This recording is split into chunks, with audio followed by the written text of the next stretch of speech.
દરેક ગામોને ODF plus model જાહેર કરવાના ઉમદા હેતુસર ગામોને શહેર જેવી સુવિધા મળી રહે અને સુંદર અને સ્વચ્છ બને તે અંગે સરકારશ્રી પ્રતિબદ્ધ છે। ત્યારે ભારત સરકારના રાજ્યમંત્રી શ્રીમતી નીમુબેન બાંભણિયા, ઉપભોક્તા બાબતો, ખાદ્ય અને સાર્વજનિક વિતરણ મંત્રાલય અને સાંસદ શ્રી ભાવનગરના વરદ હસ્તે સ્વચ્છ ભારત મિશન ગ્રામીણ હેઠળ 21 ઈ-રિક્ષાના લોકાર્પણનો કાર્યક્રમ બોટાદ જિલ્લા પંચાયત ભવન ખાતે સ્વચ્છ ભારત મિશન ગ્રામીણ અન્વયે ઘન કચરાના વ્યવસ્થાપન માટે ગ્રામ્ય કક્ષાએ ડોર ટુ ડોર કચરાના કલેક્શન અંગે રૂપિયા 46.20 લાખના ખર્ચે કુલ 21 ઈ-રિક્ષાનું લોકાર્પણ કરાયું હતું, જેમાં અનુક્રમે બરવાડા તાલુકાના 3 ગામોમાં, બોટાદ તાલુકાના 5 ગામોમાં, ગઢડા તાલુકાના 8 ગામોમાં અને રાણપુર તાલુકાના 5 ગામોમાં ગ્રામ પંચાયતોને ઈ-રિક્ષાનું માનનીય પ્રધાનમંત્રી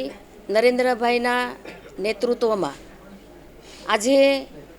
દેશ આગળ વધી રહ્યો છે। માનનીય વડાપ્રધાન નરેન્દ્ર મોદી સાહેબે સ્વચ્છ અભિયાન અંતર્ગત લોકોમાં અવેરનેસ આવે, લોકોમાં જાગૃતિ આવે અને આજે શાળાથી માંડી દરેક દવાખાના, દરેક જગ્યાએ આજે સ્વચ્છતા અભિયાન વિશે જાગૃતિ આવી છે। સ્વચ્છ અભિયાનમાં લોકો જોડાઈ રહ્યા છે। એ અંતર્ગત આજે